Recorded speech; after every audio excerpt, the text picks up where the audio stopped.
Hello everyone, మీకు నాలాగే కథలంటే ఇష్టమా?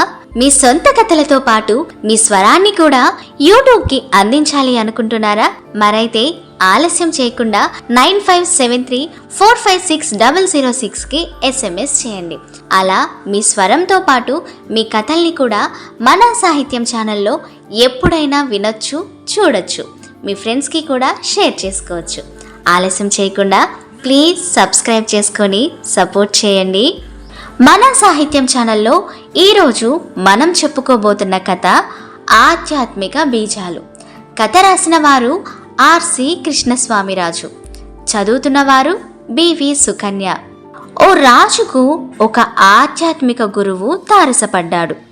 రాజ్యంలోని ప్రజలంతా సుఖ సంతోషాలతో ఉండాలంటే ఏమి చేయాలని ఆ గురువును అడిగాడు రాజు.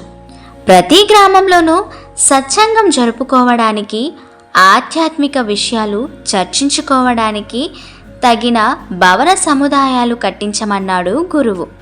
అలాగేనన్నాడు రాజు. అయితే రాజు మనసులో ఓ అనుమానం మొదలయ్యింది.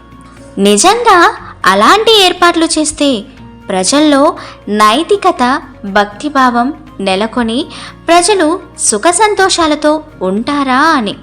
సరే, ప్రయత్నించి చూద్దాం, సాధ్యాసాధ్యాలు పరిశీలిద్దాం అని మంది మార్బలంతో బయలుదేరాడు. తమ రాజ్యానికి తూర్పు దిక్కున ఉన్న చిన్న గ్రామానికి వెళ్ళాడు. అక్కడ గుడి దగ్గర ప్రవచనకర్త ప్రవచనాలు చెబుతూ ఉన్నాడు. జనం దండిగా కూర్చొని ప్రవచనాలను ఆసక్తిగా వింటూ ఉన్నారు. కార్యక్రమం పూర్తి అయ్యేంత వరకు రాజు అక్కడే ఉండి 4 మంచి మాటలు వినడానికి మీరు చూపిస్తున్న ఆసక్తి ఎంతో సంతోషకరం. ఇంత మంచి కార్యక్రమంలో పాల్గొంటున్న మీ అందరికీ నా కానుకగా ఒక్కో వెండి నాణం ఇవ్వదలిచాను, వచ్చి తీసుకోండి అని చెప్పాడు. ఎవరూ ముందుకు రాలేదు. ఆశ్చర్యపోయాడు రాజు. విషయం ఏమిటని ప్రవచనకర్తను అడిగాడు. ఇక్కడ వారికి చేయి చాపడం ఇష్టముండదు, ఉచితంగా ఇస్తే ఏదీ తీసుకోరు అని చెప్పాడు ప్రవచనకర్త. ఎందువల్ల వారు ఇలా చేస్తున్నారని అడిగాడు రాజు. ఏళ్ల కొద్దీ ఈ గ్రామంలో సత్సంగం జరుగుతోంది. బతికినంత కాలం పద్ధతిగా బతకాలని అనుకుంటారు. తాము కష్టపడి సంపాదించిన దానితో తృప్తిగా జీవనం సాగిస్తారు అని బదులిచ్చాడు ప్రవచనకర్త. రాజు చిన్నగా అక్కడి నుండి బయలుదేరి నదికి ఆవల ఉన్న మరో గ్రామానికి వెళ్ళాడు. అక్కడ రచ్చబండ దగ్గర చాలామంది కూర్చొని కబుర్లు చెప్పుకుంటూ ఉన్నారు. రాజు వచ్చింది తెలుసుకొని అందరూ గుమికూడారు. మీ ఊర్లో సత్సంగం జరుగుతుందా అని అడిగాడు రాజు. అలాంటి పదమే వినలేదని బదులిచ్చారు. మీకందరికీ వెండి నాణెములు పంచాలని ఉందని చెప్పాడు రాజు. అంతే, జనం పరుగులు తీస్తూ వచ్చి ఎగబడి తీసుకున్నారు. రాజులో ఆలోచనలు మొదలయ్యాయి.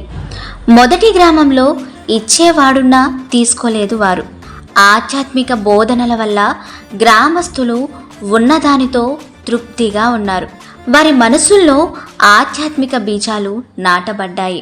రెండవ గ్రామంలో ఎవరైనా ఇస్తే తీసుకునే వాళ్ళు ఉన్నారు. ఆ గ్రామస్తులు తీసుకోవడం పట్ల ఆసక్తి చూపిస్తున్నారంటే వారిలో ఇంకా ఇంకా కావాలన్న కోరిక బలంగా ఉంది. ఎందుకంటే ఆ గ్రామస్తుల మనస్సుల్లో ఆధ్యాత్మిక బీజాలు నాటబడలేదు అని గుర్తించాడు రాజు. ఆధ్యాత్మిక బోధనలు చేయించి మంచి చెడ్డలు తెలియజేయాల్సిన బాధ్యత నాది అని అనుకుంటూ అక్కడి నుంచి కదిలాడు రాజు. త్వరగా ఆధ్యాత్మిక కార్యక్రమాలకు భవన సముదాయాలు ఏర్పాటు చేయాలని వెంటనే మంత్రులను గట్టిగా ఆదేశించాడు. సో ఫ్రెండ్స్, విన్నారు కదా ఆధ్యాత్మిక బీజాలు కథ. మీకు నచ్చిందని అనుకుంటున్నా. మరొకసారి మర్చిపోయి ఉంటే మన సాహిత్యం ఛానల్ని సబ్స్క్రైబ్ చేసుకోండి ప్లీజ్.